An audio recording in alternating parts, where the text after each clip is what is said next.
El vuelo AC-538 debía ser para mí un trayecto rutinario sobre el Pacífico. Yo, Marat Sokolov, ingeniero electrónico de 37 años, regresaba a San Francisco desde una conferencia internacional en Tokio. El Boeing 777 de Trans-Pacific Airlines estaba lleno en, aproximadamente, 3/4 partes. Ocupé un asiento de ventanilla, esperando dormir la mayor parte de las 12 horas de vuelo. Todo comenzó con una ligera turbulencia unas 4 horas después del despegue. Nada fuera de lo común, algo habitual sobre el océano. Ni siquiera levanté la vista del libro que estaba leyendo cuando se encendió el indicador de «abróchense los cinturones». Nina, la azafata, una mujer morena de ojos bondadosos, recorrió la cabina comprobando que todos los pasajeros estuvieran abrochados. «Una pequeña zona de turbulencias», me sonrió. «No es nada, pronto pasaremos». Asentí y volví a mi lectura. 10 minutos después, el avión se sacudió con más fuerza. Mi vaso de agua se volcó, empapando las páginas del libro. Maldije para mis adentros, intentando secar el líquido con una servilleta. Y entonces se escuchó un estruendo metálico y ensordecedor que sentí en todo el cuerpo. El capitán activó el sistema de megafonía, pero debido a las interferencias y a otra sacudida repentina, no pude entender sus palabras. El avión empezó a descender de forma notable. Una ola de voces alarmadas recorrió la cabina.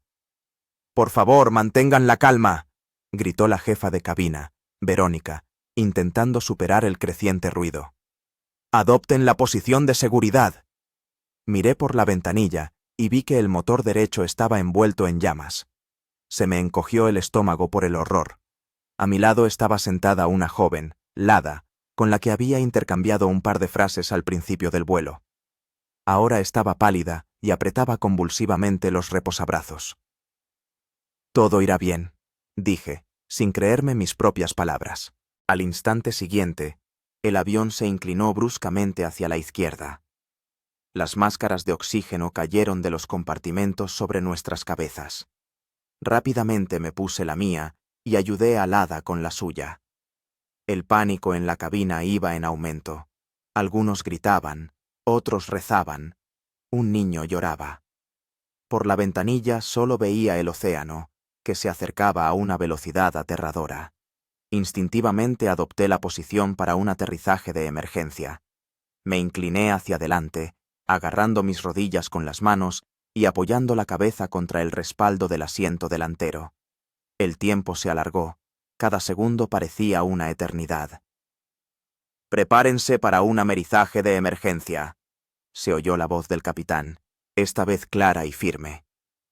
«Tripulación, ocupen sus puestos». El impacto fue ensordecedor. El avión tocó la superficie del océano a gran velocidad, rebotó y volvió a golpear el agua. Salí despedido hacia adelante. El cinturón de seguridad se me clavó dolorosamente en los hombros y el abdomen. Un estruendo metálico, los gritos de los pasajeros, el sonido de cristales rotos. Todo se fundió en una cacofonía de ruidos. Sentí cómo el agua helada inundaba la cabina. El avión se inclinó hacia la derecha y empezó a hundirse rápidamente. Actuando impulsado por la adrenalina, me desabroché el cinturón y me giré hacia Lada. Estaba inconsciente, y de una herida en la frente le brotaba sangre. «¡Evacuación! ¡Evacuación inmediata!», gritaban los auxiliares de vuelo. Desabroché el cinturón de Lada y la arrastré hacia mí. El pasillo ya estaba lleno de pasajeros que, presas del pánico, se abrían paso a duras penas hacia las salidas de emergencia. El agua subía a una velocidad aterradora, alcanzando ya las rodillas. «¡Por aquí!», gritó la azafata Nina, abriendo la salida de emergencia más cercana a nosotros. Sosteniendo a Lada, que estaba medio inconsciente, me abrí paso hacia la salida. En el exterior ya se había desplegado una balsa salvavidas. Nina me ayudó a pasar a Lada a la gente que estaba en la balsa y luego salí yo. El agua helada del océano Pacífico me quemó la piel. Con dificultad me subí a la balsa, donde ya había 7 personas, incluida Lada. Nuestro avión se hundía ante mis ojos. La proa ya estaba bajo el agua, la cola sobresalía hacia arriba, como un monumento a nuestra catástrofe. A nuestro alrededor, en el agua, la gente se debatía, gritaba, pedía ayuda. Vi otras 3 balsas salvavidas que se alejaban del avión que se hundía. ¡Ayúdenlos!, grité, señalando a la gente que estaba en el agua. Un hombre de mediana edad, que se presentó como Vitali, lanzó un salvavidas a una mujer con un niño. Juntos, los subimos a la balsa. Otros 2 pasajeros lograron llegar nadando hasta nosotros por su cuenta. Nuestra balsa, diseñada para 10 personas, ahora contenía a 12.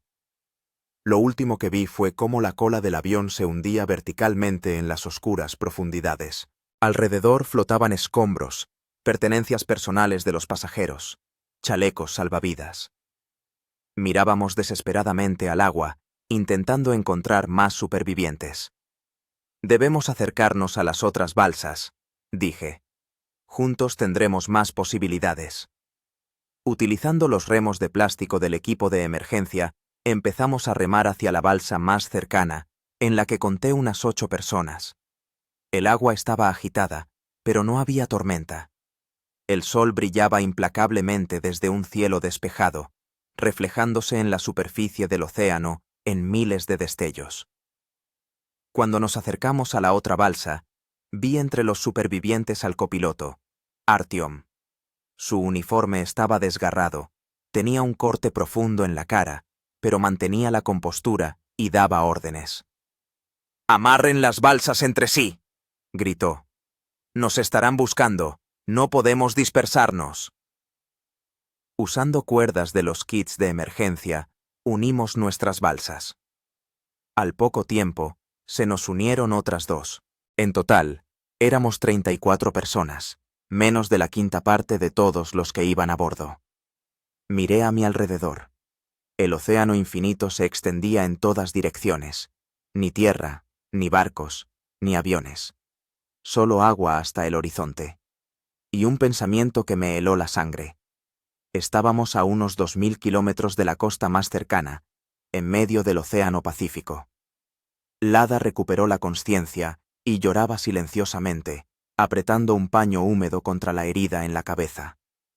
Una mujer con un niño, un chico de unos 5 años, estaba sentada, abrazándolo con fuerza y susurrándole palabras de consuelo. El niño, llamado Timur, no lloraba. Simplemente miraba con los ojos muy abiertos la inmensa superficie del agua. ¿Alguien tiene un teléfono satelital?, preguntó Artyom.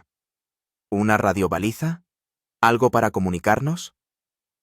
Solo teníamos una radiobaliza de emergencia del kit de la balsa, que se activaba automáticamente al contacto con el agua. Artyom explicó que los controladores habían perdido la comunicación con el avión y que la operación de búsqueda y rescate ya debía haber comenzado. Pero en una extensión de agua tan vasta, encontrarnos no sería fácil. ¿Cuánto tiempo tardarán en encontrarnos?, pregunté. En el mejor de los casos, unas horas, respondió Artyom. En el peor... No terminó la frase, pero todos lo entendimos. Miré el reloj. Eran las 2 de la tarde. El sol estaba alto y quemaba sin piedad. No teníamos agua potable, ni comida, ni protección contra el sol. Y fue en ese momento cuando noté una silueta oscura bajo el agua que daba vueltas lentamente alrededor de nuestras balsas. Un tiburón. El primero de muchos con los que tendríamos que encontrarnos en los próximos días. La oscura silueta bajo el agua provocó una ola de pánico entre los supervivientes. ¡Un tiburón!, gritó una mujer de la balsa vecina, señalando la característica aleta que había aparecido sobre la superficie a pocos metros de nosotros. «Que todos permanezcan dentro de las balsas», ordenó Artyom con firmeza. «No se inclinen por la borda, no metan las manos ni los pies en el agua». Observé cómo el depredador daba vueltas lentamente alrededor de nosotros. No era el tiburón más grande, quizás 2,5 metros de largo, pero lo suficientemente grande como para representar un peligro mortal. Pronto se le unió otro, luego un tercero. Se sentían atraídos por la sangre y los restos del naufragio. «Huelen la sangre», dijo en voz baja un hombre canoso llamado Oleg Sergeyevich. Como descubrimos más tarde, era biólogo marino. «Y las vibraciones. Por eso es importante mantener la calma y no hacer ruido innecesario en el agua». Los tiburones estuvieron dando vueltas alrededor de nosotros durante aproximadamente 1 hora, luego se alejaron gradualmente. Pero sabíamos que podían regresar en cualquier momento. El sol caía a plomo. Sin agua potable, a cielo abierto, pronto empezamos a sufrir de sed y quemaduras solares. En los kits de emergencia de las balsas había pequeñas reservas de agua dulce, medio litro por persona, pero decidimos no tocarlas por el momento, sin saber cuánto tiempo tendríamos que estar a la deriva. «Tenemos que hacer un inventario», dije, tratando de distraerme de los sombríos pensamientos con acciones concretas. «Ver qué tenemos de provisiones y equipos». Artyom asintió con la cabeza. «Buena idea. También debemos verificar si hay médicos o enfermeras entre nosotros. Muchos tienen lesiones que requieren atención». Empezamos a interrogar a los supervivientes. Entre nosotros estaba Mirra, una enfermera de Seattle, que inmediatamente se hizo cargo de los heridos.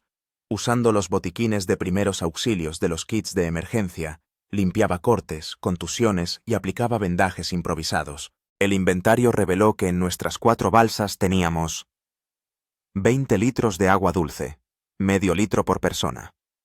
Raciones de emergencia.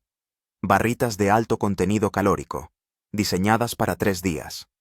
4 botiquines de primeros auxilios, bengalas y espejos para enviar señales. Aparejos de pesca, anzuelos, sedal, plomos. Kits de reparación para las balsas. Varias mantas de aluminio. 4 radiobalizas que transmitían automáticamente una señal de socorro. Además, algunos de los supervivientes tenían pertenencias personales. Teléfonos móviles, inútiles a 2000 kilómetros de la costa, relojes, joyas, documentos, algo de dinero en efectivo y tarjetas de crédito, todo mojado y salado. «Tenemos que establecer guardias», dijo Artyom. «Turnos de 4 horas, de 2 personas. Vigilar el horizonte, los tiburones, el estado de las balsas». Me ofrecí voluntario para el primer turno junto con Vitali, un hombre corpulento de unos 45 años, que resultó ser un ex marinero militar. Artyom aconsejó al resto que descansaran, conservaran fuerzas y, si era posible, se protegieran del sol bajo un toldo improvisado que habíamos construido con chalecos salvavidas y mantas. Mientras la mayoría intentaba descansar, Vitali y yo discutíamos nuestra situación. «¿Cuánto tiempo crees que tendremos que pasar aquí?», pregunté, escudriñando el horizonte con la esperanza de ver un barco o un avión. «Es difícil de decir», respondió, revisando los nudos que unían las balsas. «Las balizas deberían estar funcionando, pero el océano es enorme. Incluso conociendo la ubicación aproximada del accidente, los equipos de búsqueda tardarán en inspeccionar el área».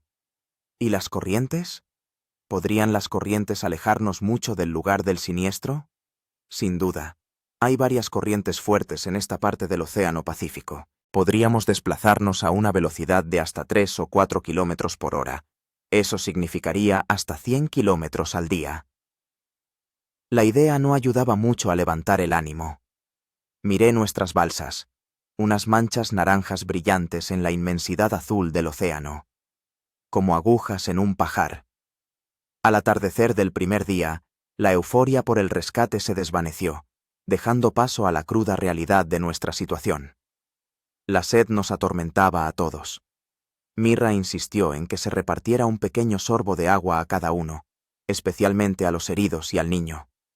El sol se hundía en el horizonte, tiñendo el cielo y el agua de tonos rojizos y anaranjados. En otra situación, habría calificado la vista de preciosa, pero ahora el atardecer significaba la llegada de la noche, fría, oscura y llena de incertidumbre. «Hay que prepararse para la noche», dijo Artyom. «La temperatura bajará y hará frío. Acurrúquense para darse calor, usen las mantas térmicas». Noté que el hada temblaba En parte por el shock, en parte porque empezaba a sufrir hipotermia. Me senté a su lado y nos cubrí a ambos con una manta de aluminio. ¿Cómo estás?, pregunté, aunque la pregunta sonaba absurda en nuestra situación. No lo sé, respondió en voz baja. Todo me parece irreal. Por la mañana estaba en Tokio, a punto de volver a casa con mi hija. ¿Y ahora? Su voz se quebró. ¿Cuántos años tiene tu hija? 7. Se llama Sonia y vive con mi madre en San Francisco, mientras yo estaba de viaje de negocios. Vi cómo hablar de su hija le causaba dolor y al mismo tiempo le daba fuerzas. Todos teníamos a alguien por quien valía la pena sobrevivir. La noche cayó de repente, como suele ocurrir en los trópicos. Las estrellas salpicaban el cielo negro, millones de puntos brillantes que se reflejaban en el agua oscura. La Vía Láctea se extendía sobre nosotros como un arco majestuoso. En otra situación, habría sido un espectáculo impresionante. La temperatura bajó y pronto las 34 personas tiritábamos de frío, a pesar de los intentos por mantener el calor corporal. Las olas, que durante el día parecían pequeñas, se sentían más fuertes por la noche. Nuestras balsas subían y bajaban con las olas, a veces de forma bastante brusca, provocando ataques de mareo a algunos. No podía conciliar el sueño. Pensamientos sobre nuestra situación, sobre los que no habían sobrevivido al accidente, sobre la incertidumbre del futuro. Todo daba vueltas en mi cabeza, sin darme tregua. A mi lado, Lada finalmente se había dormido con un sueño inquieto, con la cabeza apoyada en mi hombro. Oleg Sergeyevich y un joven llamado Gleb hacían guardia durante la noche. Hablaban en voz baja, escudriñando la oscuridad. Oí a Oleg explicar que por la noche los tiburones se volvían más activos y que debíamos tener especial cuidado. Hacia la medianoche, noté movimiento en el agua. Rastros de fosforescencia dejados por alguna criatura marina. Parecía como si estrellas submarinas titilaran con una luz azulada. Un espectáculo fascinante, que nos recordaba que, incluso en nuestra desesperada situación, la naturaleza seguía sorprendiendo con su belleza. Debí de dormirme, porque lo siguiente que recuerdo es un grito que rompió el silencio del amanecer. ¡Un avión! ¡Veo un avión! Me desperté al instante. El cielo del este empezaba a clarear, pero aún estaba lo suficientemente oscuro como para ver las luces parpadeantes de un avión que volaba muy alto sobre nosotros. ¡Bengalas!, gritó Artyom. ¡Encended las bengalas! Vitali y Gleb sacaron rápidamente las bengalas de los kits de emergencia. La primera se elevó en el aire con un siseo, dejando tras de sí una brillante estela roja. Le siguió la segunda, la tercera. Gritábamos, agitábamos los brazos, aunque sabíamos que, desde esa altura, era imposible que nos vieran sin un equipo especial. Todo dependía de si notaban nuestras bengalas, de si nuestros radiobalizas funcionaban. El avión siguió su camino, sin cambiar de rumbo. Estaba demasiado alto, y probablemente no era un avión de búsqueda. Era un vuelo de pasajeros normal, que seguía su ruta. Una ola de decepción recorrió las balsas. Algunos lloraban, otros maldecían su destino. Artyom intentaba mantener la moral alta. Esto es solo el principio. Los aviones de búsqueda vuelan mucho más bajo, están equipados con aparatos especiales para detectar a los que están en peligro. Nos buscarán y nos encontrarán. Quería creerle, pero en el fondo sabía que nuestras posibilidades disminuían con cada hora a la deriva. La corriente nos alejaba cada vez más del lugar supuesto del accidente, ampliando la zona de búsqueda. Con el amanecer llegó un nuevo problema: la sed. El frescor de la noche dio paso al bochorno de la mañana, y pronto el sol volvió a castigarnos sin piedad. Teníamos los labios agrietados y la lengua hinchada. El pequeño Timur lloraba, pidiendo agua. Mirra y Artyom repartieron otro sorbo de agua a cada uno, pero era solo una medida temporal. Sin reponer las reservas de agua dulce, no nos quedaban más de 3 o 4 días. Tenemos que aprender a obtener agua, dije, recordando programas de supervivencia que había visto en alguna ocasión. Quizás condensar agua de mar o recoger agua de lluvia. En los kits de emergencia debería haber desalinizadores básicos, dijo Vitaly. Hay que comprobarlo. Efectivamente, en cada kit encontramos un pequeño desalinizador, una bolsa de plástico con un tubo que funcionaba como un destilador solar. De inmediato los pusimos en marcha, llenándolos con agua de mar y colocándolos bajo la luz directa del sol. El proceso era lento. En una hora obteníamos solo unas gotas de agua dulce. Pero era mejor que nada. Hacia el mediodía del segundo día, nuestra situación se había vuelto aún más desesperada. El calor, la sed, el hambre, la deshidratación. Todo empezaba a hacer mella. Algunos tenían alucinaciones. Veían barcos donde solo había agua vacía. Y fue entonces cuando noté un nuevo peligro. Una gran aleta triangular que hendía el agua a unos 50 metros de nosotros. No era un tiburón cualquiera, sino algo mucho más grande. Un tiburón blanco, dijo Oleg Sergeyevich en voz baja, y se acerca. La aleta del tiburón blanco se movía hacia nosotros con una determinación aterradora. Calculé la distancia. El depredador estaba ya a unos 30 metros y seguía aproximándose. Que nadie se mueva, ordenó Oleg Sergeyevich. No provoquen vibraciones en el agua. Nos quedamos petrificados, observando la aleta que se acercaba. Incluso el pequeño Timur, sintiendo la tensión general, se quedó callado en brazos de su madre. El tiburón se acercó a nuestras balsas hasta una distancia de unos 10 metros. Luego empezó a dar vueltas lentamente, como si estuviera estudiando a sus potenciales presas. «Es enorme», susurró Lada, apretando mi mano. En efecto, según la estimación de Oleg, aquel tiburón blanco medía al menos 5 metros de largo. Un auténtico monstruo marino, capaz de partir a un hombre por la mitad de un solo bocado. ¿Tenemos algo con lo que podamos espantarlo?, pregunté, sin apartar la vista de la oscura silueta bajo el agua. En los kits de emergencia debería haber lanzacohetes, respondió Artyom. Si se acerca demasiado, podemos disparar al agua cerca de él. Vitaly sacó un lanzacohetes y lo mantuvo listo. El tiburón seguía dando vueltas, a veces acercándose tanto que podíamos distinguir sus ojos. Negros, inertes, antiguos como el propio océano. En un momento dado, el depredador cambió bruscamente de dirección y golpeó con la cabeza el costado de nuestra balsa. La balsa saltó, y varias personas gritaron de sorpresa. Vitaly apuntó y disparó el lanzacohetes.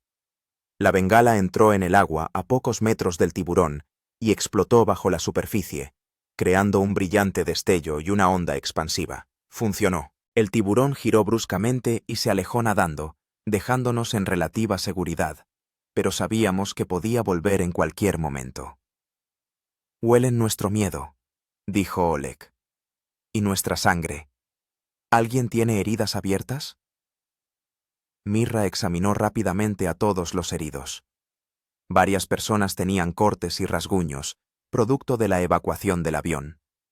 Les limpió las heridas con un antiséptico del botiquín y las cubrió con un apósito impermeable. «Esto debería ayudar», dijo, «pero tenemos que estar preparados para que los tiburones vuelvan». El día transcurría con una lentitud exasperante. El sol caía a plomo y apenas teníamos refugio. Muchos ya sufrían quemaduras solares.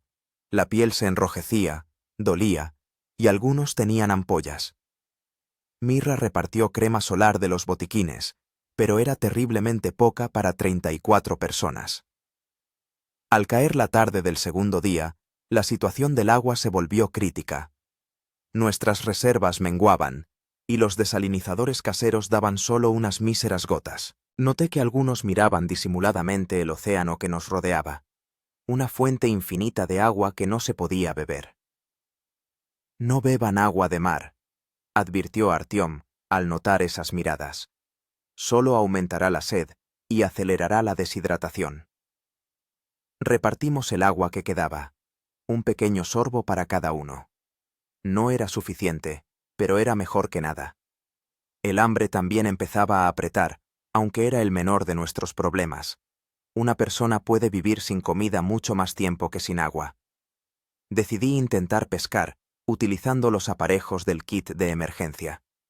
Atando un anzuelo al sedal y ensartando un trozo de ración de emergencia como cebo, lancé la caña improvisada al agua.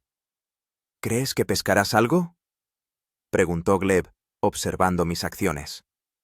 Vale la pena intentarlo, respondí. El pescado puede ser una fuente no solo de alimento, sino también de líquido. Para mi sorpresa, al cabo de 15 minutos, el sedal se tensó. Con cuidado, lo tensé y saqué un pequeño pez plateado, de unos 20 centímetros de largo. Caballa, determinó Oleg. Perfectamente comestible. Pronto, otros se unieron a la pesca. Al atardecer teníamos 7 peces de diferentes tamaños. No era mucho para 34 personas, pero al menos era algo de comida. Se planteó la cuestión de cómo cocinarlos. Se pueden comer crudos, dijo Vitali.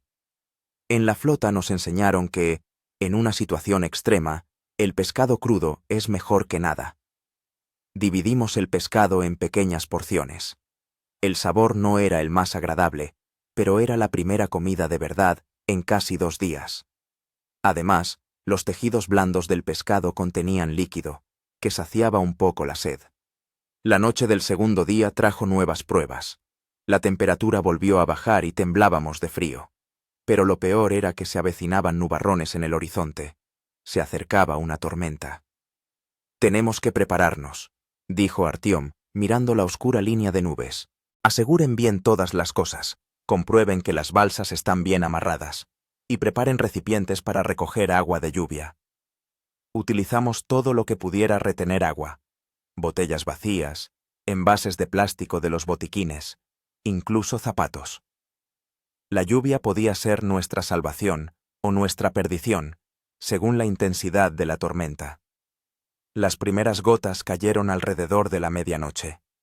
Primero escasas, luego cada vez más frecuentes y fuertes. En poco tiempo, la lluvia se convirtió en un auténtico aguacero. Acercábamos la cara, abríamos la boca, atrapando la preciosa agua dulce. Al mismo tiempo, llenábamos todos los recipientes disponibles. Pero junto con la lluvia, llegó el viento, que levantaba olas. Nuestras balsas se balanceaban arriba y abajo. El agua entraba a raudales por los bordes. Algunos volvieron a marearse. «¡Agarraos fuerte!», gritaba Artyom, superando el ruido de la lluvia y el viento. «Las balsas aguantarán». La tormenta duró unas 3 horas. Luego empezó a amainar. Al amanecer del tercer día, el cielo se despejó y pudimos evaluar la situación. Todos estábamos empapados hasta los huesos, helados y exhaustos, pero vivos. Y, lo más importante, ahora teníamos unos 10 litros de agua de lluvia dulce, suficiente para aguantar unos días más. Con la salida del sol, llegó también el calor, que secó rápidamente nuestra ropa. Pero también trajo un nuevo problema. Las quemaduras solares empeoraron y muchos sufrían de ampollas y descamación de la piel. Noté que al hada se la veía especialmente mal. Tenía la cara roja, los labios agrietados y los ojos hundidos. Apenas hablaba, solo miraba fijamente a un punto con la mirada perdida. La toqué suavemente en el hombro. «Bebe un poco de agua». Se giró lentamente hacia mí, como si le costara enfocar la vista. «Mi hija, Sonia, me está esperando», susurró el hada. «Tengo que volver con ella». «Volverás», dije con seguridad, aunque por dentro dudaba. «Nos encontrarán. Solo tenemos que aguantar». Al tercer día establecimos una nueva rutina. Por la mañana, revisábamos las reservas de agua y comida, pescábamos y vigilábamos el horizonte. Durante el día, nos refugiábamos del sol bajo un toldo improvisado, ahorrando fuerzas y energía. Por la noche, volvíamos a pescar, distribuíamos agua y comida y nos preparábamos para la noche. Pero a pesar de todos nuestros esfuerzos, nuestra situación empeoraba. Al final del tercer día, 2 personas empezaron a tener alucinaciones por la deshidratación y el golpe de calor. Veían barcos, aviones, incluso tierra donde solo había agua. Mira hacía todo lo posible con los limitados recursos médicos, pero sin verdadera asistencia médica, solo podía aliviar los síntomas, no curar la causa. Al anochecer del tercer día, estaba sentado en el borde de la balsa, mirando la puesta de sol y reflexionando sobre nuestra situación. Oleg Sergeyevich se sentó a mi lado. «¿Sabes?», dijo en voz baja. «Toda mi vida he estudiado el océano, sus habitantes, sus misterios, pero nunca pensé que estaría a su merced de esta manera». «¿Cree que tenemos alguna oportunidad?», pregunté, sin mirarle. «Siempre hay una oportunidad», respondió tras una pausa. «El océano puede quitar la vida, pero también puede darla. Todo depende de si somos capaces de adaptarnos y sobrevivir lo suficiente como para que nos encuentren». Sus palabras me hicieron reflexionar. Tal vez, en lugar de simplemente esperar a que nos rescataran, ¿deberíamos luchar más activamente por nuestra supervivencia? Al cuarto día propuse una nueva idea. ¿Y si intentamos dirigir las balsas hacia la ruta marítima más cercana? ¿Usando remos y velas improvisadas con los chalecos salvavidas? Artyom negó con la cabeza con escepticismo. La ruta marítima más cercana podría estar a cientos de kilómetros de aquí. A nuestra velocidad, eso llevaría semanas, si no meses. «Pero quedarnos sentados no es mejor», repliqué. «La corriente nos arrastra de todos modos. Así que, ¿por qué no intentar dirigirla en la dirección correcta?». Después de una larga discusión, decidimos intentarlo. Usando una brújula del kit de emergencia, determinamos la dirección aproximada hacia el este, hacia la costa de América del Norte. Luego construimos velas primitivas con chalecos salvavidas y mantas, atándolas a los remos que encajamos en agujeros especiales en las balsas. Fue un trabajo laborioso que nos llevó casi todo el día, pero nos dio un objetivo, esperanza y una ocupación que nos distrajo de los pensamientos sombríos. Al anochecer del cuarto día, nuestras velas improvisadas estaban listas. No eran muy eficaces, pero aún así permitían dirigir un poco la dirección de la deriva. Establecimos turnos de guardia en las velas, 2 personas en cada balsa, turnándose cada 4 horas. La noche transcurrió con relativa calma. Las estrellas brillaban intensamente y me di cuenta de que empezaba a reconocer algunas constelaciones: la Osa Mayor, Orión, la Cruz del Sur. Esto daba una extraña sensación de orientación en el océano infinito. Al amanecer del quinto día, ocurrió algo que nos dio una nueva esperanza. Gleb, que estaba de guardia en la vela, de repente gritó: «¡Un avión! ¡Bajo! ¡Directo hacia nosotros!». Me desperté al instante y vi un avión acercándose, un pequeño bimotor que volaba a no más de 500 metros de altura. Era claramente un avión de búsqueda. Todos empezamos a gritar, a agitar los brazos, a encender bengalas. Una tras otra, brillantes llamaradas rojas se alzaban hacia el cielo. El avión pasó justo por encima de nosotros, describió un círculo y volvió a sobrevolar las balsas, esta vez aún más bajo. Podíamos ver las caras de los pilotos que nos miraban. Uno de ellos nos saludó con la mano. Nos habían visto. Acto seguido, el avión arrojó algo al agua no muy lejos de nosotros. Era un contenedor con provisiones: agua, comida, medicamentos y un radiotransmisor. Vitali nadó rápidamente hacia el contenedor y lo arrastró hasta las balsas. Dentro había una nota: «Resistan. Las coordenadas han sido transmitidas a los buques de rescate. Llegada prevista: 24:36 horas. Utilicen el radiotransmisor para comunicarse». Una ola de alegría y alivio recorrió las balsas. La gente lloraba, se abrazaba, rezaba. Nos habían encontrado. El rescate estaba en camino. Pero el océano aún no había terminado de ponernos a prueba. Al atardecer del quinto día, Las nubes volvieron a aparecer en el horizonte. Se acercaba una nueva tormenta, y por lo que parecía, mucho más poderosa que la anterior. «Tenemos que prepararnos», dijo Artyom, mirando el muro de nubes oscuras que se acercaba. «Esta será más fuerte». Reforzamos las uniones entre las balsas, atamos todas las cosas, escondimos el radiotransmisor en un contenedor impermeable. Después, no quedaba más que esperar y tener la esperanza de que sobreviviríamos a esa noche y que los buques de rescate nos encontrarían por la mañana. La tormenta se abalanzó sobre nosotros con una furia que nunca antes había visto. Olas de varios metros de altura zarandeaban nuestras balsas como si fueran astillas de madera. La lluvia azotaba horizontalmente, cegando y derribando. Los truenos rugían con tanta fuerza que parecía que partían el cielo. En un momento dado, una ola especialmente fuerte golpeó nuestra balsa y oí un grito. Alguien había caído por la borda. Entre el ruido de la lluvia y el viento, distinguí la voz del hada. «¡Ayuda! ¡No sé nadar!». Sin dudarlo, me zambullí en el embravecido océano. El agua helada me quemó la piel, las olas me lanzaban de un lado a otro. Vi al hada, que se debatía desesperadamente a pocos metros de la balsa.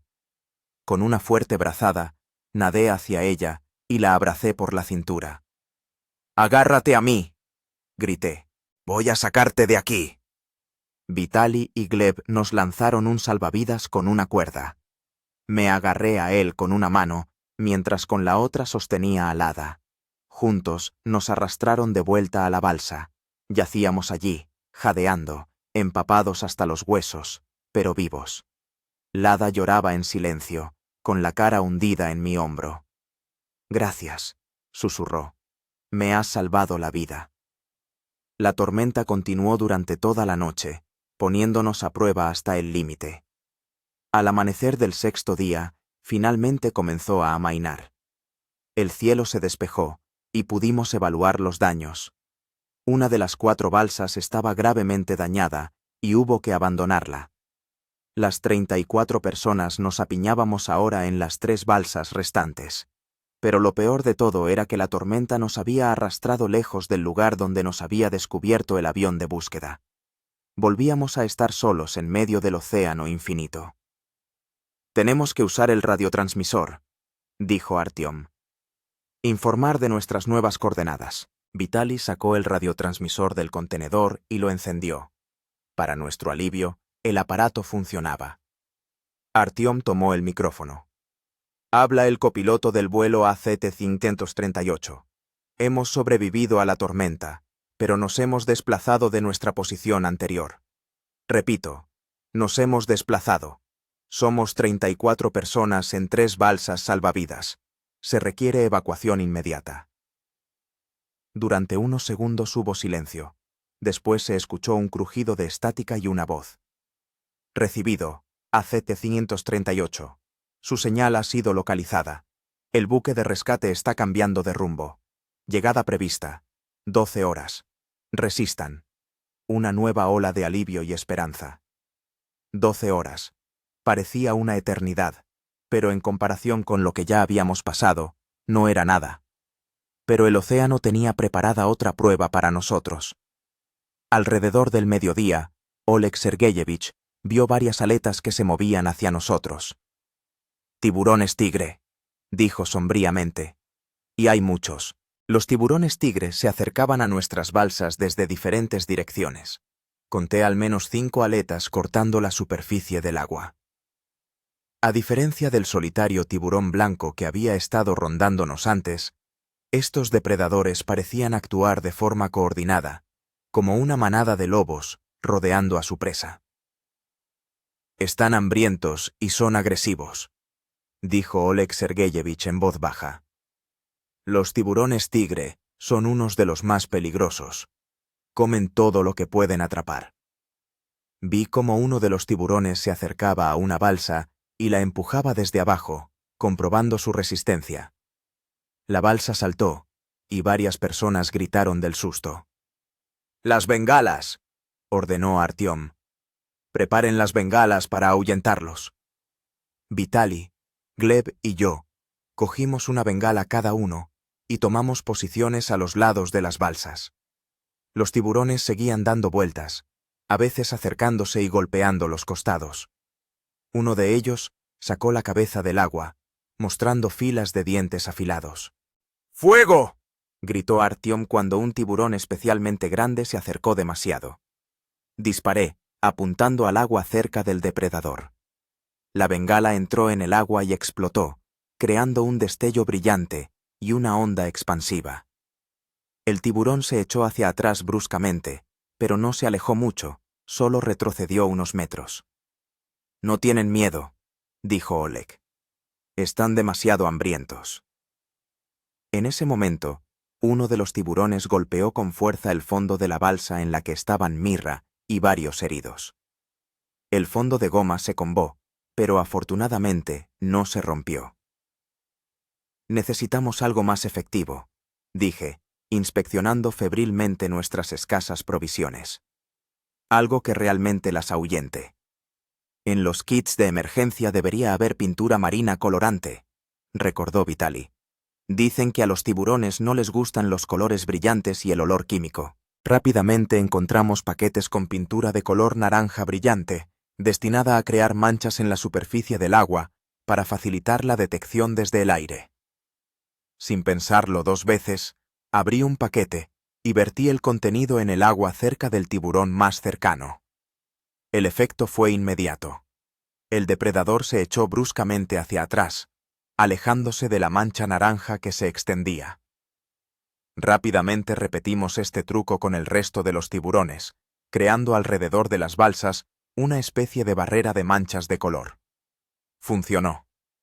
Los tiburones se mantenían a distancia de las manchas brillantes. Pero éramos conscientes de que el efecto era temporal. La pintura se disolvía gradualmente en el agua y los depredadores podían regresar en cualquier momento. «¿Cuántos paquetes de pintura nos quedan?», preguntó Artyom. 6, respondió Vitaly, revisando los kits de emergencia. «Tenemos que usarlos con moderación». Decidimos establecer un horario. Verter un paquete cada 2 horas para mantener la barrera protectora alrededor de las balsas hasta la llegada del barco de rescate. El tiempo pasaba terriblemente lento. El sol quemaba sin piedad. Muchos sufrían quemaduras solares a pesar del improvisado toldo. Las reservas de agua, rellenadas desde el contenedor que lanzó el avión, eran suficientes, pero la comida escaseaba cada vez más. Volví a intentar pescar, pero los tiburones ahuyentaron a todos los peces pequeños que nos rodeaban. El sedal permaneció en el agua durante horas sin una sola picada. A media mañana, el sol estaba en el cenit y el calor se volvió casi insoportable. Muchos empezaron a sufrir golpes de calor, mareos, náuseas, confusión. Mira hacía todo lo posible con los limitados recursos médicos, pero sin ayuda real, algunos empeoraban. Especialmente difícil era ver el estado del pequeño Timur. El niño estaba agotado, deshidratado, su piel enrojecida por las quemaduras solares. Ya no lloraba, simplemente yacía en brazos de su madre, mirando apáticamente a la nada. «¿Cuánto falta para que lleguen los rescatistas?», preguntó Lada, sentada junto a mí. Miré el reloj. Si creemos al mensaje de radio, alrededor de 6 horas, pero podría haber retrasos debido al clima u otros factores. «No sé cuánto más podré aguantar», dijo en voz baja. «Me parece que me estoy volviendo loca. A veces veo cosas que no existen. Oigo voces». La tomé de la mano. «Es normal en nuestra situación. La deshidratación, el estrés, las insolaciones, todo eso afecta la percepción. Pero tienes que resistir. Por tu hija. Por Sonia». Al mencionar a su hija, en los ojos de Lada brilló una chispa de vida. «Sí, por Sonia. Ella me está esperando». Alrededor de las 3 de la tarde notamos que los tiburones empezaban a acercarse de nuevo. La barrera protectora de pintura se había dispersado. Vitaly vertió otro paquete, pero el efecto ya no era tan fuerte, Los depredadores parecían haberse acostumbrado al color y al olor. «Tenemos un problema», dijo Oleg, señalando a uno de los tiburones, que se acercó mucho a la balsa, a pesar de la pintura. «Se están adaptando». En ese momento, el tiburón golpeó bruscamente el costado de la balsa en la que estábamos. El golpe fue tan fuerte que varias personas cayeron. Sentí que la balsa se inclinaba. Una de las cámaras de aire estaba dañada. «Hay que redistribuir el peso», gritó Artyom. «Todos al lado opuesto». Rápidamente nos movimos, nivelando la balsa. Vitali ya estaba sacando el kit de reparación, pegamento especial y parches para reparar los daños. «Mantengan a los tiburones a distancia mientras reparo», dijo, examinando el agujero. Disparé una bengala, ahuyentando al tiburón más cercano. Gleb hizo lo mismo desde el otro lado, pero los depredadores se volvían cada vez más insistentes, como si sintieran nuestra vulnerabilidad. De repente, uno de los tiburones, particularmente grande, golpeó con fuerza el fondo de la balsa desde abajo. La balsa saltó y oí el sonido característico del caucho desgarrándose.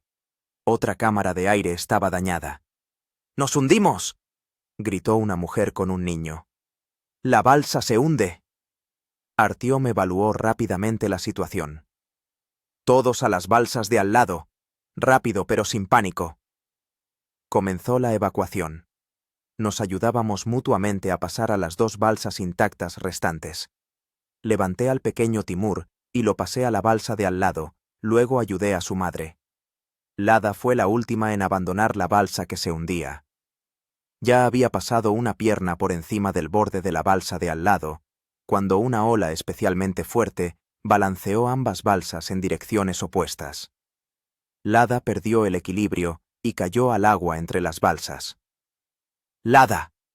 Me lancé hacia el borde. Ella se debatía desesperadamente, tratando de agarrarse a algo. Le extendí la mano, pero la distancia era demasiado grande. Y entonces lo vi, una silueta oscura que se movía rápidamente hacia ella bajo el agua. Sin pensarlo 2 veces, salté al agua. En unas cuantas brazadas enérgicas, alcancé a Lada y la rodeé por la cintura. En ese momento sentí el movimiento del agua. El tiburón estaba muy cerca. «¡Agárrate a mí!», grité, arrastrando a Lada hacia la balsa más cercana. Vitali y Gleb ya nos estaban tendiendo las manos. Literalmente, lancé a Lada fuera del agua y ellos la subieron a la balsa. Ya me disponía a impulsarme para subir yo también a la balsa cuando sentí un dolor agudo en la pierna izquierda. Algo me había agarrado y me tiraba hacia abajo. «¡Un tiburón!», grité de dolor y terror, aferrándome desesperadamente al borde de la balsa. Vitali reaccionó al instante. Agarró un remo y golpeó con fuerza el agua cerca de mí. El golpe alcanzó al tiburón, que por un momento aflojó la mordida. Fue suficiente. Entre Vitali y Gleb, con un esfuerzo conjunto, me izaron a la balsa. Me quedé tendido, respirando con dificultad, sintiendo cómo la sangre manaba de la herida en la pierna. «¿Te ha mordido?», preguntó Mirra, sacando ya el botiquín. «Creo que sí». Intenté incorporarme para examinar la herida, pero la cabeza me daba vueltas por la pérdida de sangre y la adrenalina. Mirra, rápidamente, cortó la pernera del pantalón y examinó la herida. Cortes profundos, pero, por suerte, no parece que haya daños graves en los músculos o los tendones. «Has tenido suerte. Ha sido un mordisco de refilón». Limpió la herida con el antiséptico del botiquín, lo que provocó una nueva oleada de dolor, y luego aplicó un vendaje compresivo para detener el sangrado. «Esto atraerá a más tiburones», dijo Oleg sombríamente, mirando la sangre que goteaba al agua. «Huelen la sangre a kilómetros».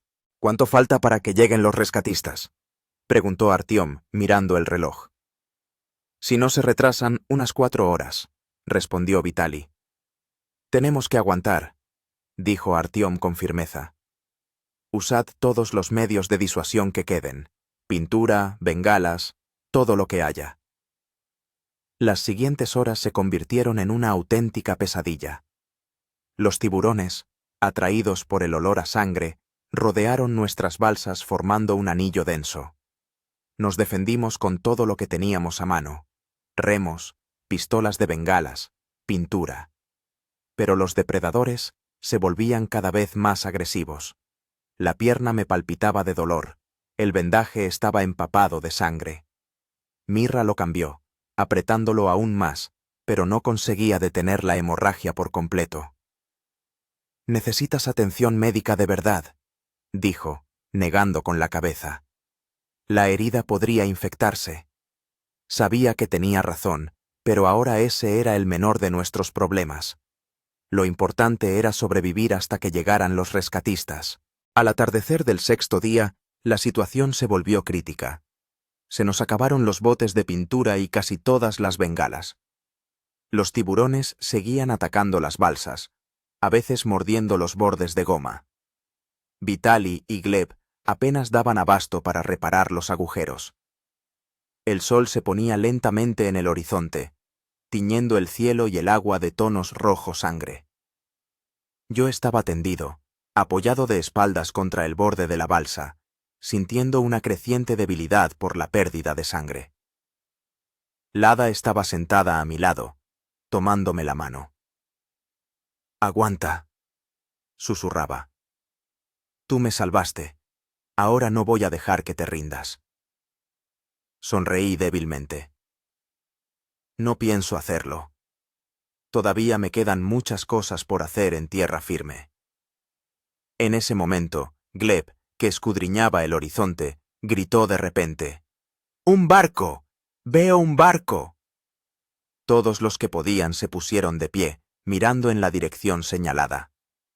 Efectivamente, en el horizonte se vislumbraba la silueta de un barco, que se acercaba lentamente a nosotros. «¡Bengalas!», ordenó Artyom. «Usad todas las que queden».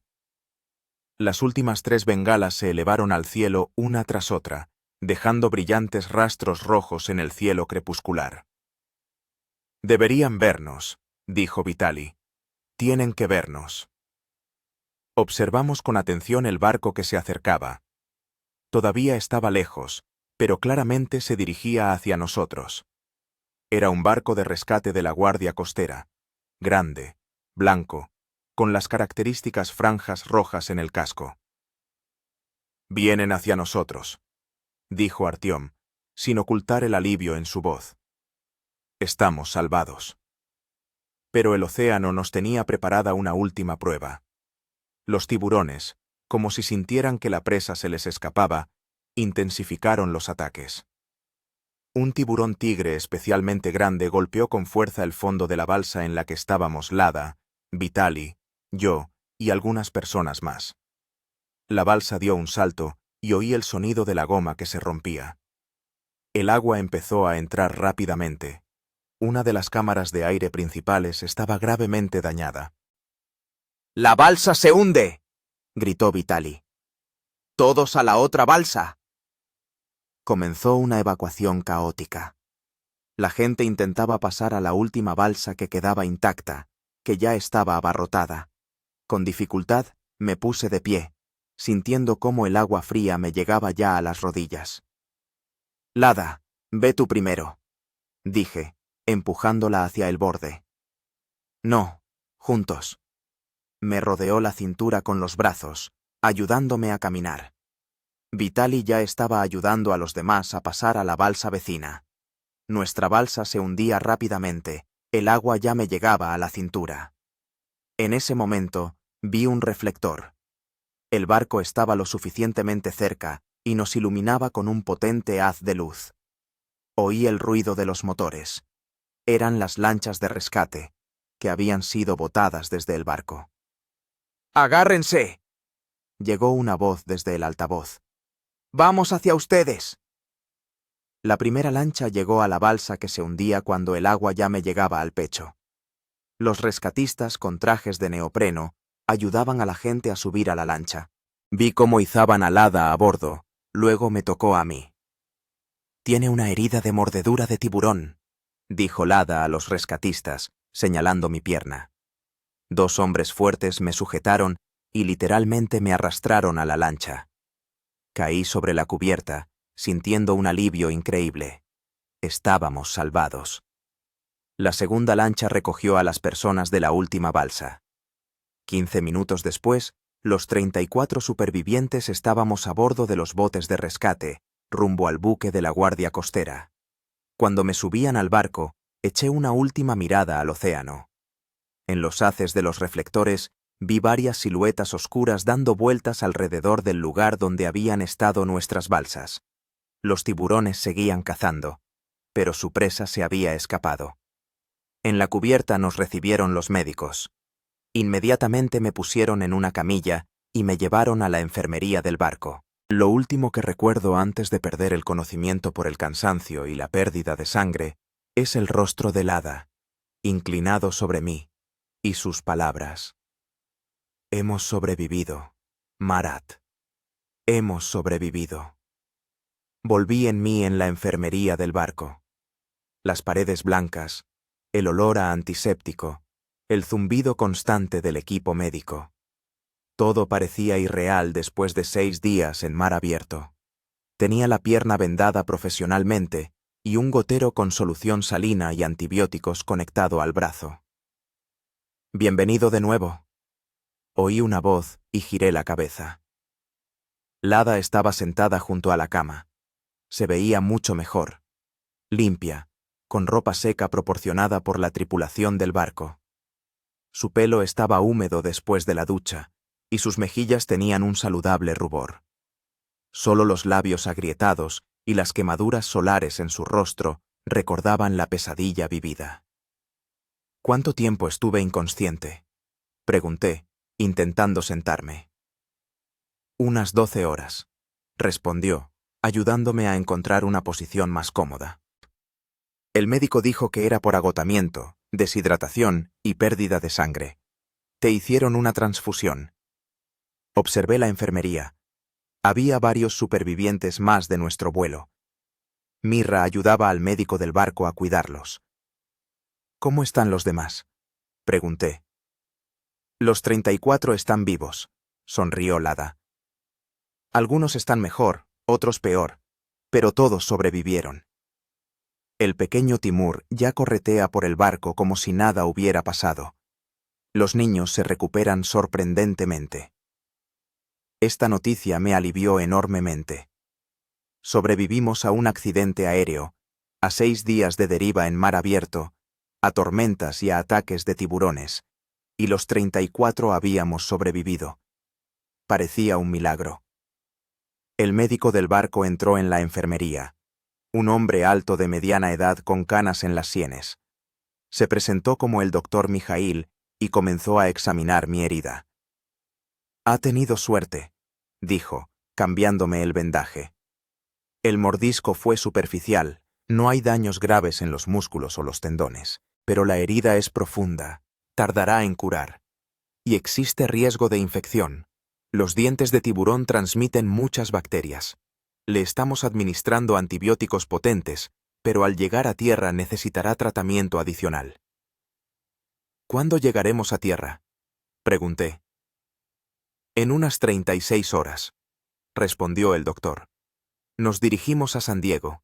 Allí los esperarán sus familiares y, si es necesario, los trasladarán a hospitales de su lugar de residencia». Después de que el médico se marchara, entró en la enfermería el capitán del barco, Grigori Pavlovich, como se presentó. Estaba contento de verme consciente y quería hacerme algunas preguntas sobre nuestra experiencia de supervivencia.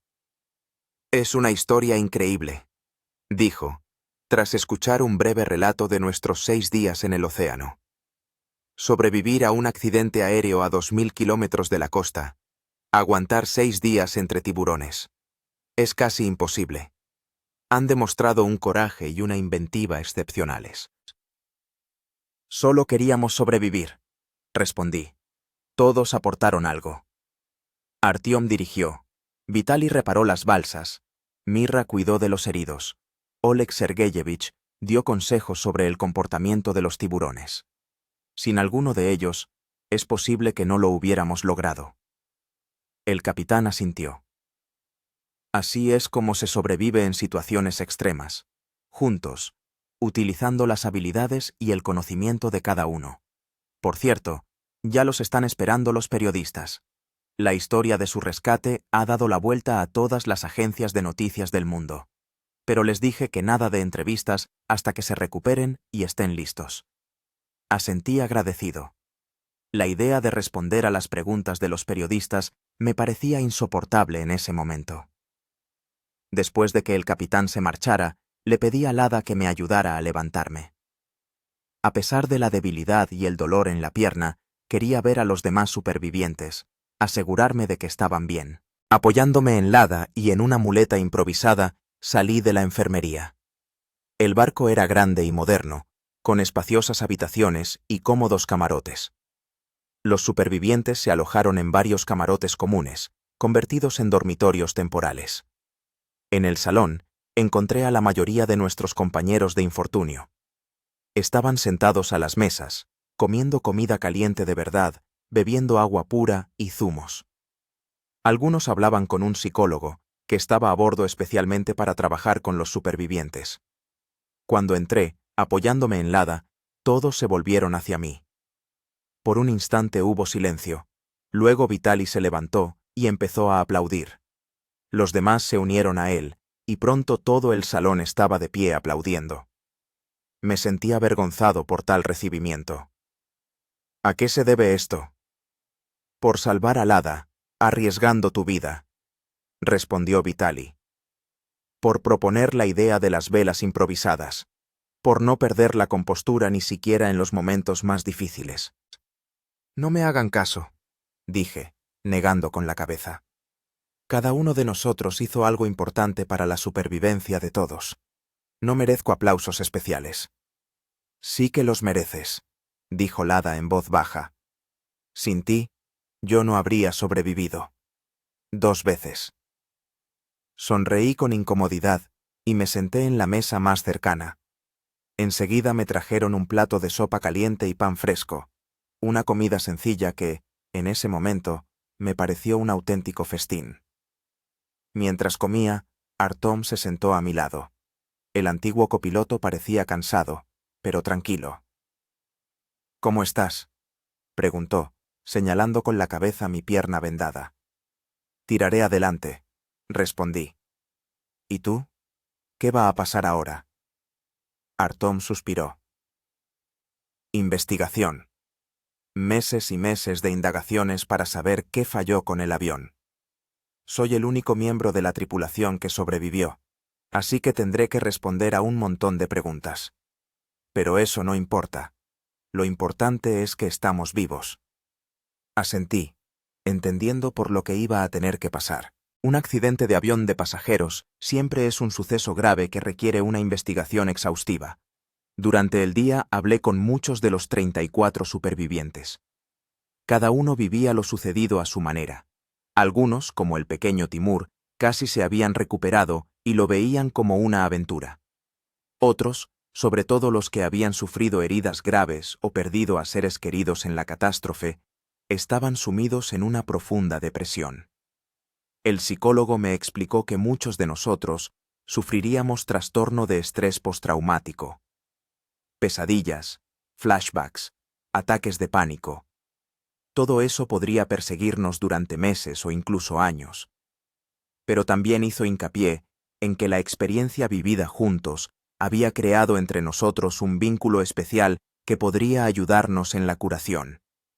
Al caer la tarde me sentía muy cansado y volví al hospital de campaña. Mi cuerpo, agotado tras 6 días de lucha por la supervivencia, necesitaba descanso. Lada me acompañó hasta la litera y se disponía a marcharse, pero le pedí que se quedara. Cuéntame sobre tu hija, le pedí cuando se sentó a mi lado. Sobre Sonia. Lada sonrió y su rostro se iluminó. Tiene 7 años. Es inteligente, curiosa, le encanta dibujar y sueña con ser veterinaria. Tiene el pelo rojo, como mi padre, y pecas por toda la cara. Cuando se ríe, se le forman hoyuelos en las mejillas. Escuchaba a Lada hablar con amor de su hija y sentía cómo la tensión de los últimos días se disipaba poco a poco. Era una conversación sencilla, humana, sobre la familia, los hijos, el futuro. Ese tipo de conversaciones te recordaban que la vida continúa, a pesar de la pesadilla vivida. ¿Tienes hijos?, preguntó Lada al terminar su relato. No, negué con la cabeza. Siempre he estado demasiado ocupado con el trabajo. Proyectos de ingeniería, viajes de negocios, congresos.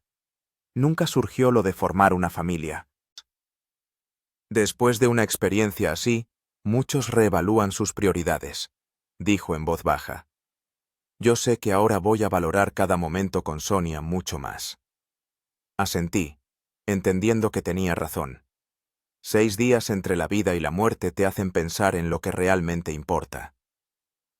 La noche en el barco transcurrió con tranquilidad. Por primera vez en casi una semana, dormí en una cama de verdad, a salvo, sabiendo que por la mañana me despertaría. Este simple hecho me parecía ahora un lujo increíble. Por la mañana, el doctor Mijail volvió a examinar mi herida y se mostró satisfecho. Se está curando bien, no hay infección, pero aún así necesitará un ciclo de antibióticos y posiblemente una cirugía plástica para minimizar las cicatrices. Después del desayuno, el capitán reunió a todos los supervivientes en el salón principal. Informó de que llegaríamos a San Diego mañana por la mañana, donde nos recibirían representantes de la aerolínea, los servicios médicos y, por supuesto, nuestros familiares. También debo advertirles de que habrá mucha prensa, añadió. Su historia ha despertado un gran interés, pero no están obligados a hablar con los periodistas si no quieren. Después de la reunión, Artom nos propuso organizar nosotros mismos una pequeña ceremonia, un minuto de silencio en memoria de los que no sobrevivieron al accidente. Era una parte dura, pero necesaria, de nuestra curación. Al mediodía nos reunimos todos en la cubierta. El mar estaba en calma, el cielo despejado. Nada recordaba las tormentas y los horrores que habíamos vivido hacía apenas un par de días. Artom leyó la lista de los fallecidos, nombres que conocía como copiloto. En total, en el accidente murieron 183 personas, pasajeros y miembros de la tripulación. Permanecimos en silencio, escuchando cómo el viento se llevaba esos nombres sobre el océano. Después del minuto de silencio, muchos lloraban. Yo sentía una extraña mezcla de dolor y gratitud. Dolor por los fallecidos y gratitud por el hecho de que yo y otros 33 hubiéramos logrado sobrevivir. El resto del día lo pasamos conversando y preparándonos para volver a tierra firme. Muchos intercambiaron contactos, prometiendo mantenerse en contacto. El psicólogo explicó que este tipo de conexiones son importantes para la recuperación. Solo quienes han vivido lo mismo pueden entender de verdad nuestros sentimientos y miedos. Por la noche, Oleg Sergeyevich reunió a un pequeño grupo en la cubierta para ver la puesta de sol. Entre nosotros estábamos yo, Lada, Vitali, Gleb, Mirra y algunas personas más. «Sabe», dijo el biólogo marino, mirando al horizonte, donde el sol se hundía lentamente en el océano. «Llevo toda la vida estudiando el mar, pero nunca lo había sentido como en estos 6 días. Su fuerza, su indiferencia, su belleza. El océano no es ni bueno ni malo, simplemente es, en toda su grandeza y peligro». Guardamos silencio mientras el disco solar tocaba la línea del horizonte, tiñendo el cielo y el agua de tonos dorados y púrpura. Era el mismo océano que casi nos mata, pero ahora lucía increíblemente hermoso. «Nunca más volaré sobre el océano», dijo en voz baja una mujer cuyo nombre no sabía. «Yo sí volaré», respondí, sorprendiéndome a mí mismo. No podemos dejar que el miedo controle nuestras vidas. De lo contrario, estos 6 días nos perseguirán para siempre.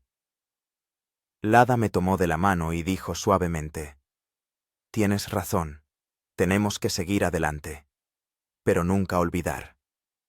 Esa noche tuve mi primera pesadilla.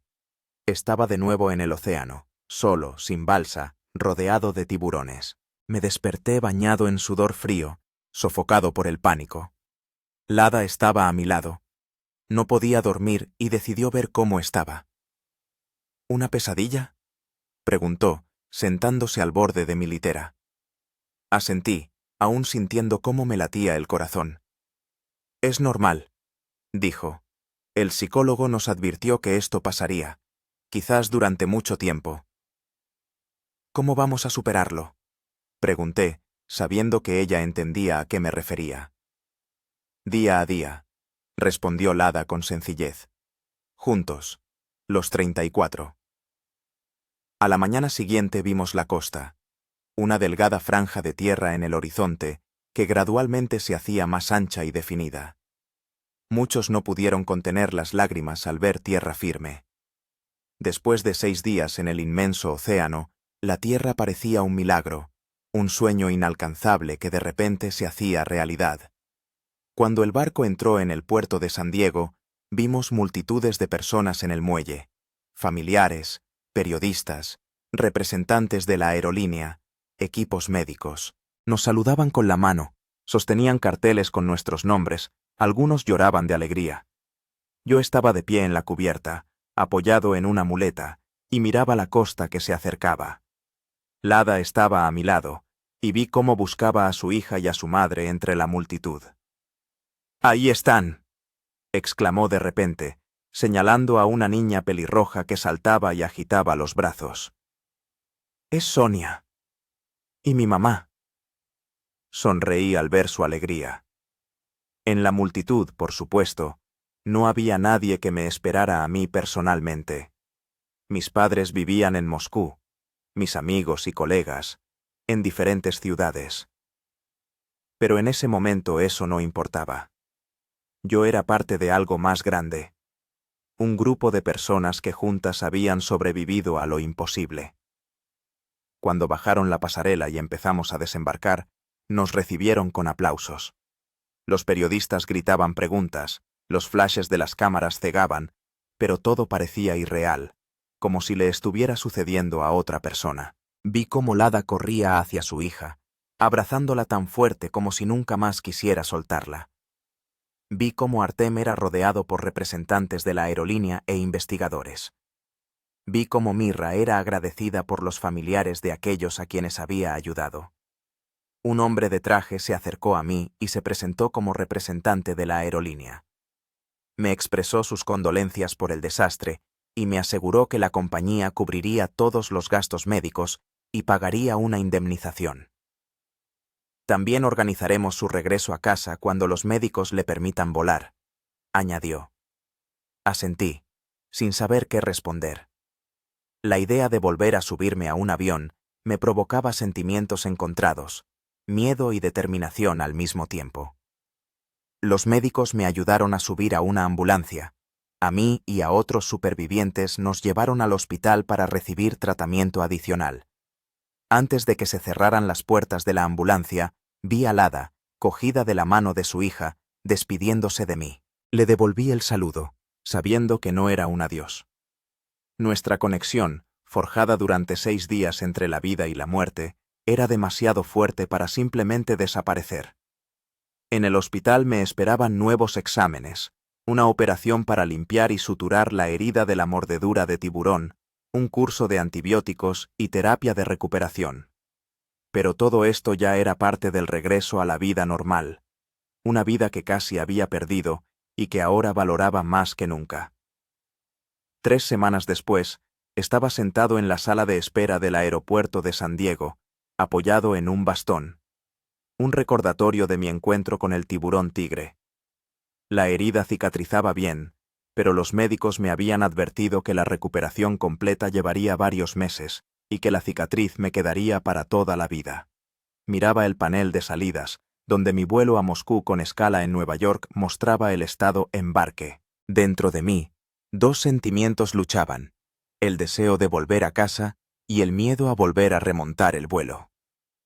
¿Nervioso? Oí una voz familiar y me di la vuelta. Lada estaba de pie junto a mí, cogida de la mano de una niña pelirroja. Sonia, de quien tanto había oído hablar durante esos 6 días en el océano. Junto a ellas estaba una anciana, la madre de Lada. Un poco, admití, sonriendo. Pero tengo que hacerlo. No puedo dejar que el miedo gane. Lada asintió, entendiendo sin palabras. En las 3 semanas que habíamos pasado en San Diego, nos habíamos visto a menudo. Ella venía al hospital, luego me ayudaba con los trámites para volver a casa. Entre nosotros surgió un vínculo especial, difícil de explicar para quienes no habían pasado por lo que nosotros pasamos. Mira, ella es Sonia, dijo Lada, empujando a su hija hacia adelante. Sonia, él es Marat, de quien te he hablado. Él me salvó la vida. La niña me miró con seriedad con sus grandes ojos verdes. Luego, inesperadamente, dio un paso adelante y me abrazó. Gracias por devolverme a mi mamá, dijo con esa franqueza de la que solo los niños son capaces. Me conmovió hasta lo más profundo y no pude evitar sonreír. Ella tenía muchas ganas de volver contigo. Eso le daba fuerzas. Nos sentamos en la sala de espera y Sonia me bombardeó con preguntas sobre el desastre y la supervivencia en el océano. Lada intentó detenerla, pero le aseguré que no me importaba. Contándole a la niña una versión simplificada de nuestra experiencia, noté que me ayudaba a mí mismo a dar sentido a lo sucedido. ¿Y los tiburones eran muy grandes?, preguntó Sonia, abriendo mucho los ojos. Algunos sí, respondí. Pero, ¿sabes? Los tiburones no son malos. Simplemente viven según sus reglas en el océano. Es su casa, y nosotros éramos los invitados. Sonia reflexionó, luego asintió. ¿Como si alguien viniera a nuestra casa sin permiso y se pusiera a nadar en nuestra bañera? Me reí. Algo así. Anunciaron el embarque de mi vuelo. Me levanté, apoyándome en el bastón, y me volví hacia Lada. Bueno, ya está. Es hora de volver a casa. Ella asintió, y vi lágrimas en sus ojos. Prométeme que me avisarás cuando aterrices, y que no perderemos el contacto. Lo prometo. La abracé con fuerza, luego me incliné hacia Sonia. Cuida de tu mamá, ¿vale? La niña asintió con seriedad. Lo prometo. ¿Y tú vendrás a visitarnos? Por supuesto, respondí, sorprendiéndome de lo sincero que sonaba. Los últimos abrazos, las últimas palabras de despedida, y me dirigí a la puerta de embarque. Cada paso me costaba mucho, y no solo por la pierna herida. Una parte de mí quería quedarse, empezar una nueva vida aquí, junto a personas que entendían por lo que había pasado. Pero otra parte sabía que debía volver a casa, reunirme con mis padres, poner en orden mi vida anterior.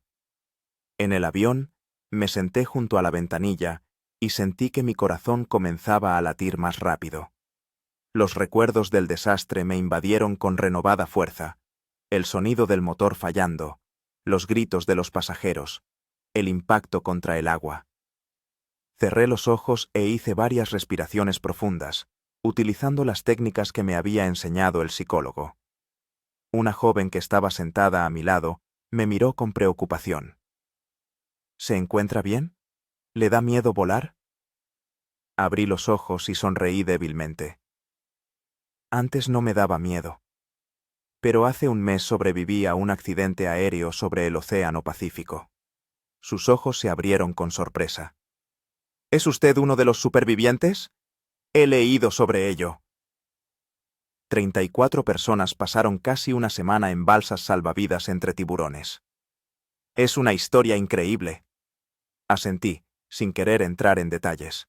En las últimas semanas había dado suficientes entrevistas y estaba cansado de repetir lo mismo. Pero la mujer pareció entender mis sentimientos. Lo siento, probablemente esté cansado de las preguntas. Solo quería decirle que admiro su coraje y el hecho de que esté de nuevo en un avión. Gracias, respondí sinceramente. No es fácil, pero es necesario. El despegue fue la parte más difícil.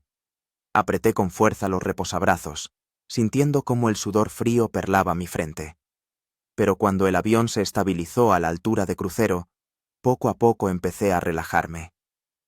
Miré por la ventanilla las nubes abajo y pensé en cómo había cambiado mi vida en el último mes.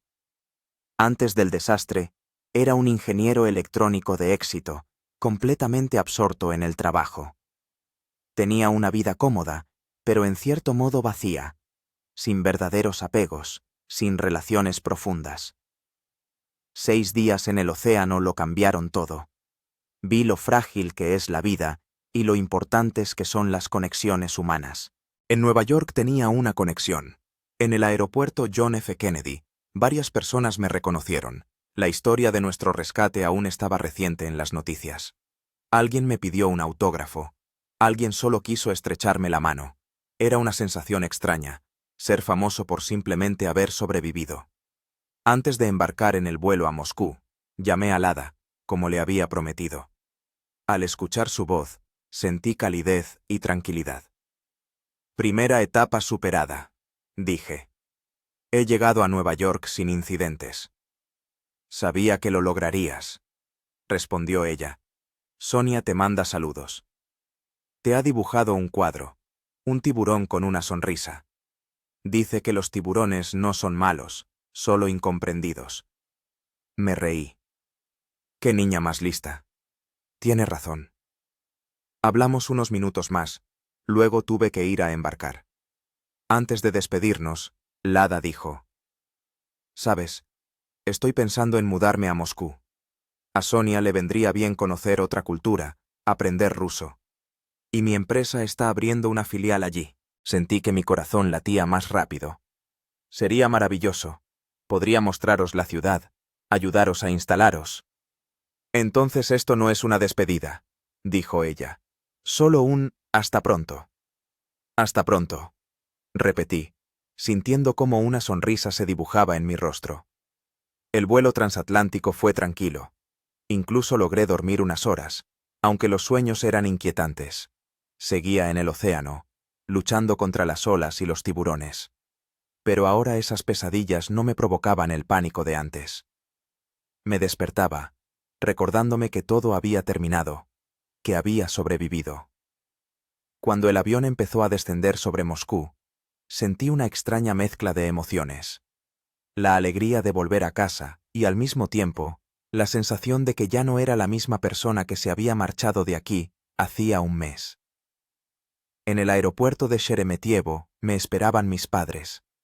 Al ver sus caras, sentí cómo se me llenaban los ojos de lágrimas. Habían envejecido en este mes. Tenían más canas, las arrugas eran más profundas. La noticia de la catástrofe, la incertidumbre, la espera, todo ello había dejado su huella.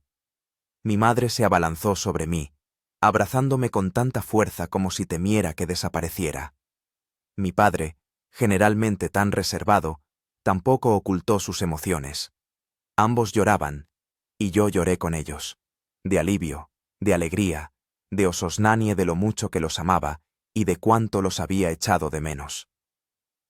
Teníamos tanto miedo, susurró mi madre, sin soltarme, cuando nos enteramos de la catástrofe y luego de que había supervivientes. Estos días de espera han sido los más duros de nuestra vida. He vuelto, dije, abrazándolos a los dos. Todo ha quedado atrás. Pero todos sabíamos que no era del todo cierto. Físicamente había vuelto, pero una parte de mí se había quedado para siempre en el océano Pacífico, en esas balsas, entre tiburones e inmensidad acuática. En casa me esperaba una cálida bienvenida. Mis platos favoritos, preparados por mi madre, conversaciones hasta altas horas de la noche, intentos de recuperar el tiempo perdido.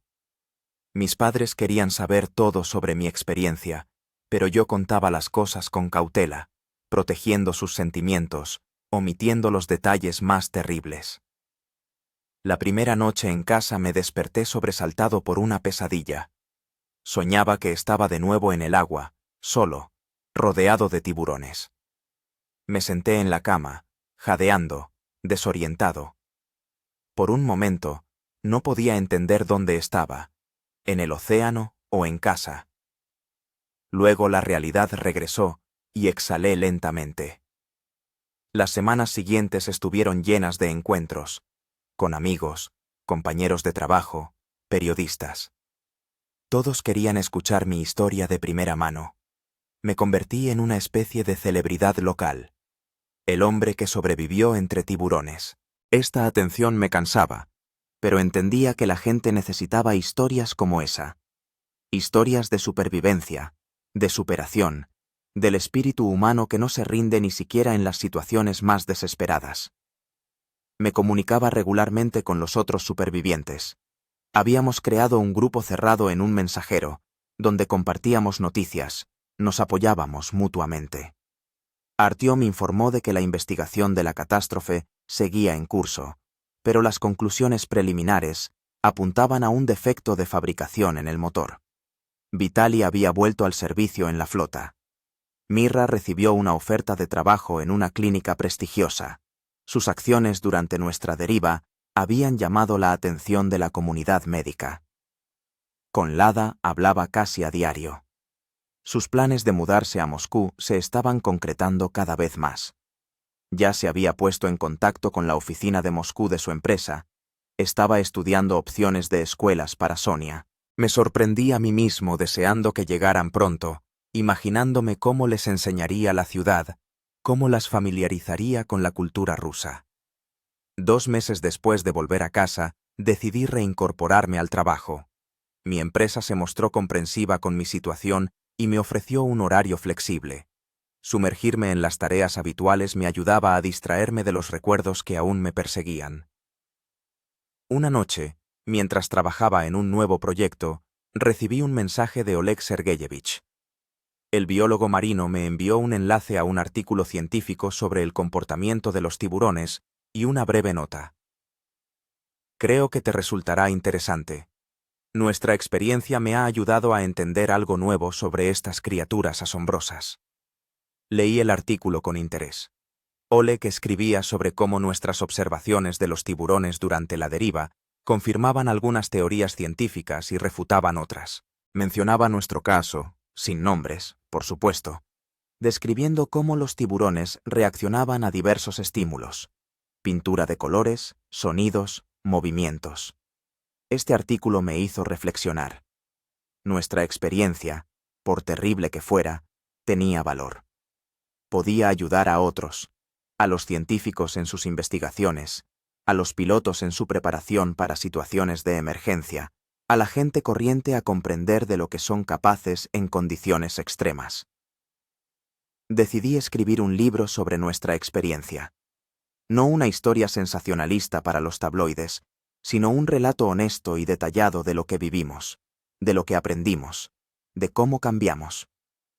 Me puse en contacto con los otros supervivientes y la mayoría apoyó la idea, aceptando compartir sus recuerdos y pensamientos.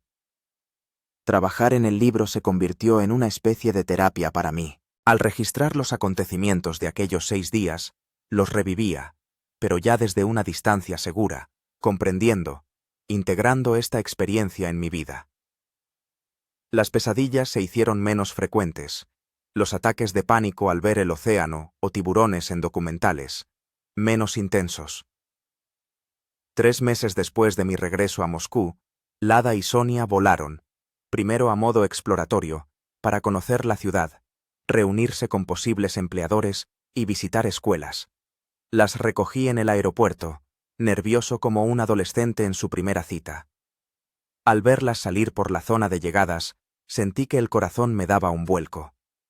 Sonia fue la primera en verme y corrió hacia mí, agitando un dibujo. El prometido tiburón sonriente. Lada la seguía, y cuando nuestros ojos se encontraron, supe que los sentimientos que habían surgido entre nosotros durante aquellos días terribles en el océano no habían desaparecido, sino que se habían fortalecido durante la separación. «Bienvenidas a Moscú», dije, abrazando primero a Sonia y luego a Lada. «¿Estamos en casa?», preguntó Sonia, mirando a su alrededor con curiosidad. Lada sonrió. «Quizás. Ya veremos». Durante las 2 semanas siguientes, les mostré Moscú. Desde las atracciones turísticas hasta las joyas ocultas que solo conocen los lugareños. Sonia se enamoró de la ciudad a primera vista, especialmente de la Plaza Roja y el Parque Gorki. Lada era más práctica. Evaluaba los barrios para vivir, las escuelas, la accesibilidad al transporte. Al final de su visita, la decisión estaba tomada. Se mudaban a Moscú. Lada había recibido una oferta de trabajo en la oficina de su empresa en Moscú, y para Sonia habían encontrado una escuela internacional con un programa en inglés y ruso. Entonces, nos veremos de nuevo dentro de un mes, dijo Lada en el aeropuerto, cuando volvían a San Francisco para preparar la mudanza. Las esperaré, respondí, sin ocultar mis sentimientos. Aquel mes pasó volando. Ayudé a distancia con la búsqueda de un apartamento, la tramitación de documentos, todos los trámites burocráticos que conlleva una mudanza internacional. Al mismo tiempo, seguí trabajando en el libro, que poco a poco iba tomando forma. Cuando Lada y Sonia finalmente se mudaron a Moscú, comenzó una nueva etapa en mi vida. Pasábamos los fines de semana juntos, ayudaba a Sonia con el idioma ruso, Lada se familiarizaba con la cocina rusa. Poco a poco, sin prisa, nuestra relación evolucionó. De una amistad forjada por una experiencia traumática compartida a algo más profundo y duradero. 6 meses después de su mudanza, invité a Lada y Sonia a la presentación de mi libro, 6 días entre tiburones, historia de supervivencia. Muchos de nuestros compañeros de infortunio asistieron al evento. Artyom, Vitali, Mira, Oleg Sergeyevich. Fue un encuentro extraño y emotivo. La primera vez que muchos de nosotros nos veíamos después del rescate. «Tienes buen aspecto», dijo Vitali, estrechándome la mano. ¿Ya no cojeas? «Solo cuando hace mal tiempo», respondí, sonriendo. Pero la cicatriz se quedó. Aunque me recuerda que estoy vivo. La presentación fue un éxito. El libro despertó el interés no solo del público en general, sino también de especialistas. Psicólogos que estudian el comportamiento humano en situaciones extremas, rescatistas que entrenan a las tripulaciones de aviones y barcos. Después de la parte oficial, los 34 supervivientes que pudimos asistir, nos reunimos en un restaurante. Fue una noche de recuerdos, lágrimas y risas. Hablamos de cómo habían cambiado nuestras vidas después del desastre, compartimos historias de recuperación, planes para el futuro. El pequeño Timur, que durante nuestra deriva estaba asustado y callado, ahora correteaba entre las mesas, lleno de energía y vida. Su madre, Irina, contó que ya no le tiene miedo al agua. Al contrario, había empezado a nadar. «Los niños son sorprendentemente resilientes», dijo. Recuerda aquellos días, pero sin horror. Para él fue una aventura. Mirra, que se había dedicado con tanta abnegación a cuidar a los heridos en las balsas, ahora trabajaba en un servicio de urgencias. Dijo que nuestra experiencia la había ayudado a ser una mejor doctora, más compasiva, más ingeniosa en condiciones de recursos limitados. Artyom informó de que la investigación del desastre había concluido. Como se había previsto, la causa fue un defecto de fabricación en el motor que no se detectó durante el mantenimiento. La aerolínea había pedido disculpas oficiales y había pagado indemnizaciones a todos los afectados y a las familias de las víctimas. «He vuelto a volar», dijo, y vi en sus ojos la misma valentía tranquila que nos había ayudado a sobrevivir en el océano. No podía permitir que el miedo me venciera. La noche terminaba, la gente empezaba a irse, intercambiamos contactos, prometimos mantenernos en contacto, volver a vernos. Sabía que algunas de estas promesas se cumplirían, otras no. Pero la conexión entre nosotros permanecería para siempre, independientemente de las distancias y el tiempo. Cuando Lada, Sonia y yo regresábamos a casa, sentí una extraña paz. Sí, había sobrevivido a una terrible catástrofe. Sí, había pasado 6 días al borde de la vida y la muerte. Sí, había sido atacado por un tiburón y todavía me despertaba con pesadillas. Pero había sobrevivido. Y no solo había sobrevivido, sino que había encontrado un nuevo significado, nuevas relaciones, un nuevo propósito. «¿En qué estás pensando?», preguntó Lada mientras estábamos en el balcón de nuestro, ahora nuestro, apartamento, mirando la Moscú nocturna. En lo extraño que es la vida, respondí. Hace un año estaba en un avión que se estrelló en el océano. Pensé que iba a morir. Y ahora estoy aquí, contigo y con Sonia, y me siento más vivo que nunca. Ella me tomó de la mano. A veces hay que perderlo todo para darse cuenta de lo que realmente importa. Asentí, mirando las luces de la ciudad. Allá, a miles de kilómetros de aquí, se extendía el Océano Pacífico, inmenso, ancestral e indiferente a los avatares humanos. Estuvo a punto de arrebatarnos la vida, pero en cambio, nos brindó un nuevo comienzo. ¿Sabes?, dije, abrazando al hada. Estoy agradecido a aquellos tiburones. Me enseñaron la lección más importante.